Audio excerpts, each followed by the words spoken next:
And Dick. is it a game? How it'll all fit together. Yeah. Do you want to do did you just do a voice check, Mike? Yep. Does it sound okay? Yep. Let me but let's do the old, say your name and spell it, and I'll get it. Carol Kraus, Carolkraus. Got it. That sounds very And good. Aunt Carol, for this, you don't have to worry about looking into the camera. I look at you. You can look at me. You can look around if you want, but you don't have to. Okay.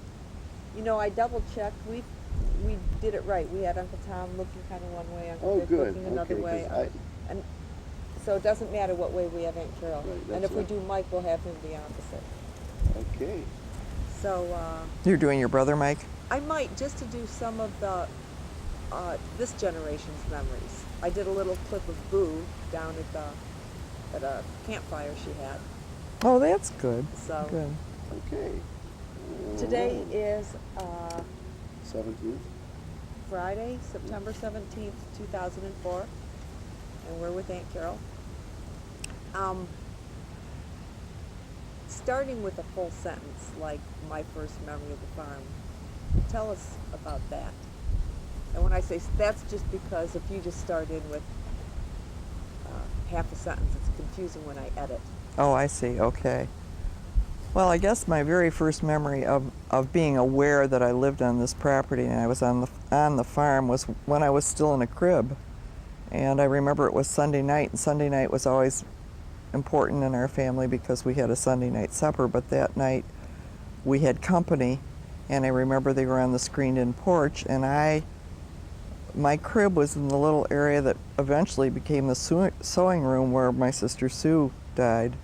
But I stood up in the crib, and my mother, who was on the porch, saw me, and I remember the look on her face was, get back down and go to sleep. And I just have that brief memory, and I had to be 2 or less. So that's the very first thing I remember. I guess I have a flash of memory about the day I learned to swim across the pool, and your dad, John, who was always with me whenever he was home, taught me how to swim. And I remember coming back in and Mom saying, well, we've got to write your father about your big accomplishment. And I remember sitting in the living room, and we had a desk in the living room, and I remember the sunlight, the western sun coming in on Mom's hair, and I remember thinking how beautiful she was. And I can remember being excited because we were going to write to Dad. Dad was at Clifton Springs Sanitarium. He was depressed then. And I was very thrilled to be able to tell him that I had swum across the pool for the very first time. Do you remember Grandpa going to the sanitarium? Do you remember that day? No, I don't remember it just at all. remember him? I don't remember any discussion about his being sick. I don't really think I knew why he was there. I knew he was not well. I don't ever remember feeling insecure because he was gone.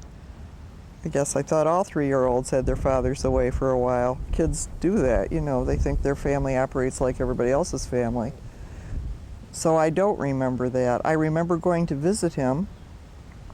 I remember getting on the train. And the reason I remember that is because I had a blue and white polka dot dress on, dotted Swiss, and my underpants matched. And I remember getting up on the stool and the porter reaching down to help me out, and I can remember as I lifted my arm, I thought, well, I hope everybody sees my underpants because they match my dress. And that's about the most I remember about my trip to Clifton Springs. Great. So those little bursts of memory, and I don't think probably the next real strong memories were about the time that Sue died and Dad came home, and that whole part of our history, which you may have talked about with somebody else. Uncle Dick talked about it, but was Grandpa away at Clifton Springs? Grandpa was at Clifton Springs when Sue died, and when he came home, we were all down picking raspberries, as I recall. We were all down at the garden, I know that. And I wonder if you shouldn't start that again, because you were Yeah. halfway through your question. About Sue. You were still talking, so Yeah. Okay. I think you started off with saying that Grandpa was home after. When Was Sue your died. dad away when Yeah. Sue died? Oh, yeah. Okay. Okay. You ready, Marge? Ready. Was Grandpa away when Sue died? Yes, he was at Clifton Springs. This was not the first time. This was the second time. But can you start with Dad was away at Clifton Springs Oh, when Sue died? okay. Yeah. Okay. Okay, Dad was away at Clifton Springs when Sue died. This was not the first time he was away.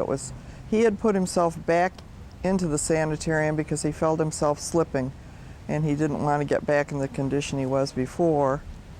So I remember that the boys and I were down in the garden. I don't remember if we were all there. I know Don and Dick were there, but I think all of us had been sent down to pick raspberries. And I remember the picture of him coming down. There's a little hill that came down to the garden, and I remember feeling in my heart, oh gosh, what's this going to be like? And I remember greeting him, and I remember him saying, well, kids, we have an angel in heaven. And that was good. Yeah.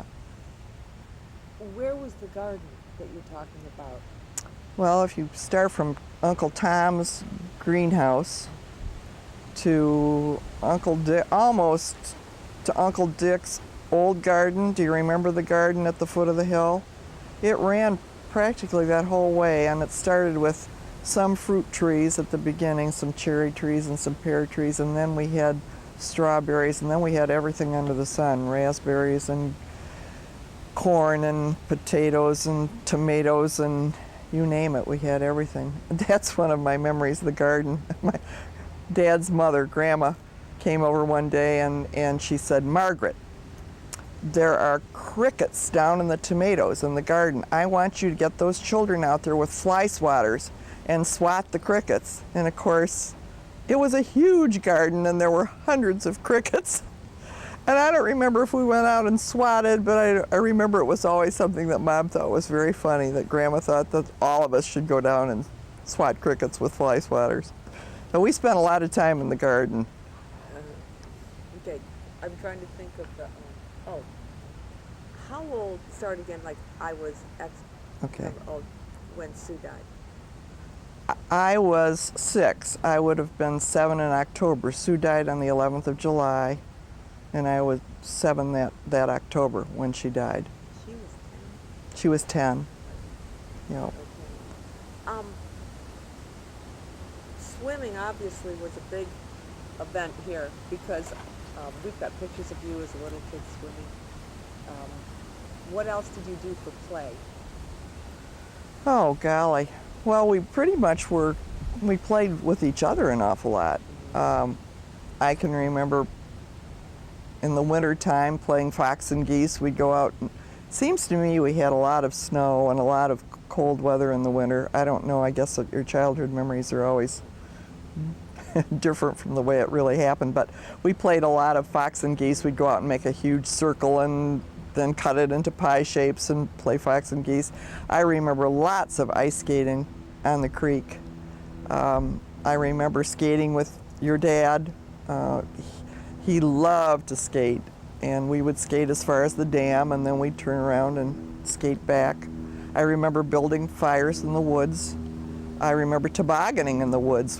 Dad and the boys built a huge toboggan slide down on the hill, and they used to ice it, and they would bank the snow at the base of the toboggan slide, and we would slide all the way down the hill through the woods and across the creek and up the other side. I remember picnics in the woods. I remember being jealous of my brothers because they could put out the fire and I couldn't.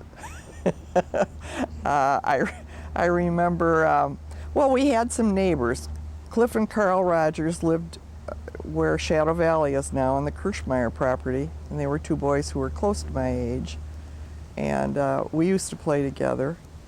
And the Belts, of course, lived across the woods, and Sue Belt became my closest friend. She was exactly my age, and once we were school age, we played together a lot. We would walk across the woods, and I would either play at her house or she'd walk across the woods and play at ours.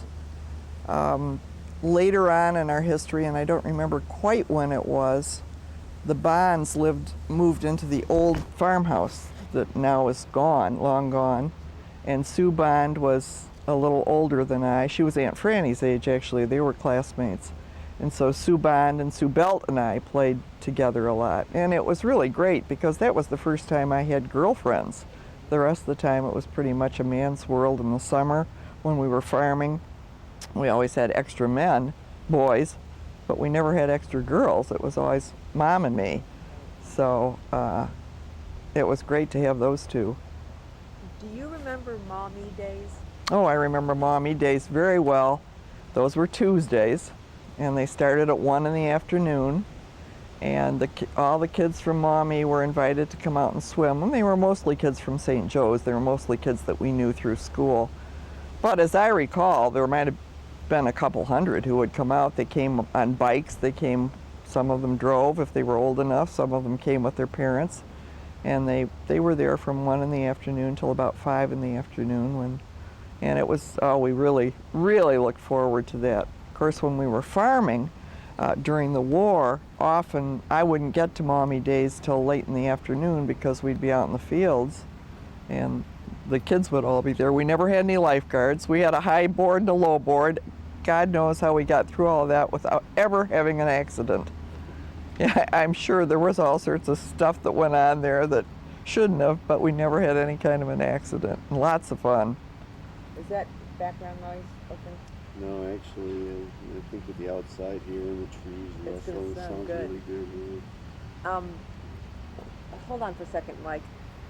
Okay, we're rolling again. Once the war started, we had soldiers who were at the University of Toledo. They had Quonset huts that were built there. And my dad got the idea that we had a dairy at the time. And my dad got the idea that it would be fun to go with one of the flatbed trucks out, driven by a tractor. We'd go pick up soldiers at the university. They could come and swim. We'd give them milk and cookies. They could bring a lunch and spend the day. And so we started, and the invitation was given to some higher up at the university. And the first time, I don't know how many soldiers we had. The brave ones came the first time. And they had such a good time, we kept getting more and more and more. And of course, then my dad said, well, we shouldn't just be giving them milk and cookies. We ought to be giving them a meal. And then we ought to have hostesses. So Carol Ryan, who was quite a beautiful, glamorous girl in high school, and all of her beautiful, glamorous friends came out. And it was sort of like, you know, the the military equivalent of, I don't know what. It was very glamorous as far as I was. Went to work, and we got Dave Matthews, who was at the University of Bowling Green and was in athletics, and he was a family man himself. He had children of his own. He was very laid back. He was so easy to work with, and obviously it was a little difficult because here I was just out of college running a program I knew nothing about with a man who was quite a bit older than I, who knew a lot. And so I really banked on his wisdom, and we got along fine. And we started the arts and crafts program up in the old store, which is now gone. What year was all this? 1957 is when the program started. And the first year I bought a car, a little red Torino station wagon, and we would probably have, well, if there were 70 kids, we probably had a dozen at a time, depending on the age group. So they weren't huge groups. By the time that program ended, there were well over 200 in the program. So as the company grew, the program grew, and it became a little more sophisticated. But with that small group, we were able to do some interesting things, like we would go camp overnight. We went to Pokagon, and we went to oak openings, and the kids loved it when we would pitch tents and spend a couple of days there and have a great time. We only did that with the older group. But our arts and crafts building was up above the old store, and we were in that, I think, I guess we were there for 3 years. And then we went from there to the little house, and at that time, that was inadequate, and we knew it. We had raised the store. The store was gone by the time we went to the little house. And Dad said, you know what we really need is a dressing area for the kids, and we need an arts and crafts building behind it. Our dressing rooms at the pool were underground and not very attractive and not big enough for a bunch of kids. We were always losing underwear and everything was getting wet, and so we really needed a changing room, and so we built the arts and crafts building and the dressing rooms in front of it. And I don't remember what year that was. By that time I was married. I was running the program, but I was not working at the program. We had added on to the little house, and I spent summers out here. And I did that till I was 40, so. That program ran, 57 to, I don't know, Boo I think might have been the last. I don't know if Boo was the last. We had some of our kids in it. Tom. I meant counselor. Well, Tom was a counselor. Phil was a counselor. We had a lot of the children, cousins, and our children and cousins, older cousins, and running the program and working on the program. Janet worked on the program. And Dave Matthews stopped somewhere along the line. I don't remember what year he stopped. And we had a number of male assistants and eventually had to have 2. And our staff eventually got up to 5 because we had so many children. You know, it's what you did is like the very first benefits program, but bigger. Right. Well, and that's one of the reasons it was stopped, because as the company grew and we moved in other areas, it wasn't fair to have this huge benefit for the children who worked at Maumee. There was no cost to the employee, and not give a like thing to the employees who worked in other places.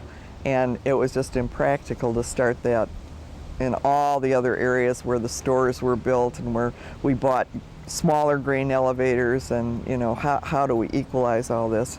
It became much too complicated, so the program was stopped. At what point did the people who had reservations turn around and realize what a great idea the summer camp program was? Well, I think once we got into it, especially when their old children got into it, they were enthusiastic.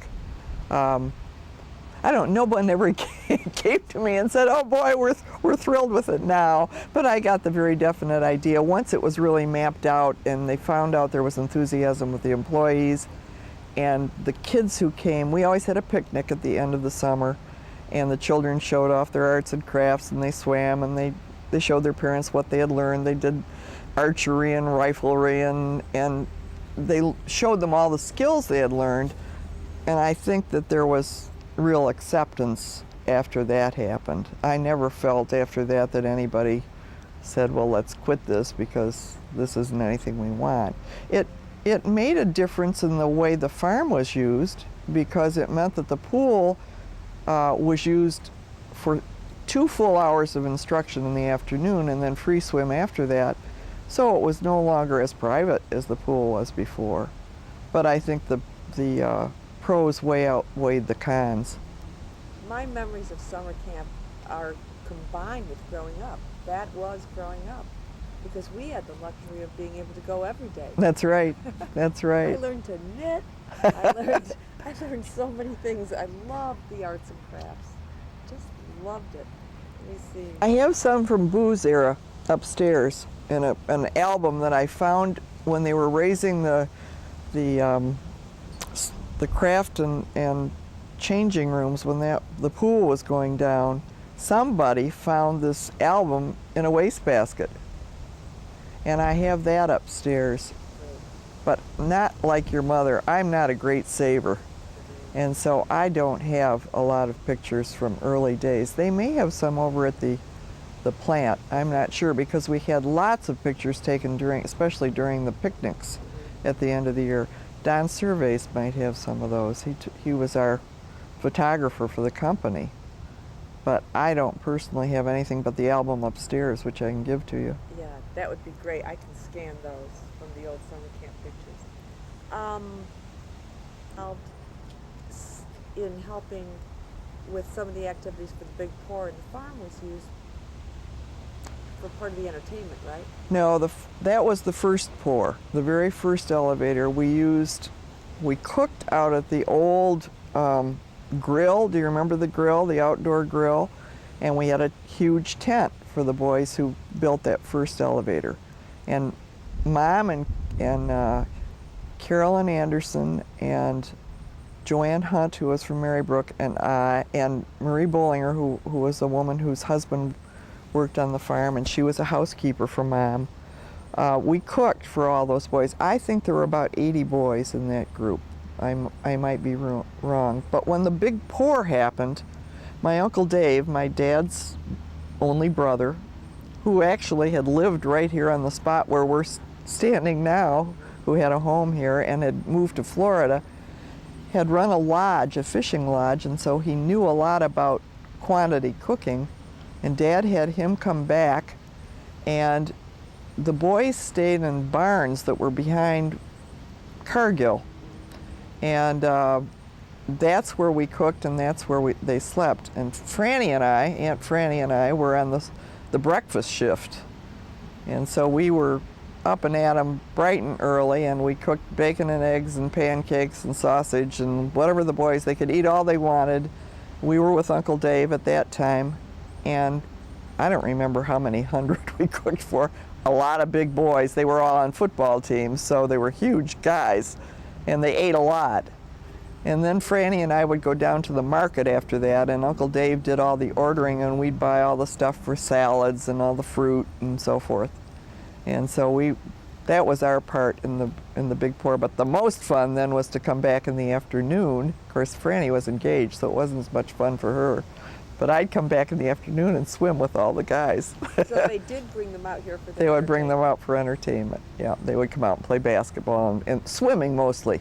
They had a basketball court set up near where they lived so they could play basketball there. But they had a regular regimen. I think the coaches came out and they did calisthenics and stuff, but they loved the swimming. So I know there's a picture in the Life magazine article about the big pour with the guys swimming. Okay, good. All right. We're going to stop that because I am out of tape here. And that's all we need. Oh, That's perfect. it.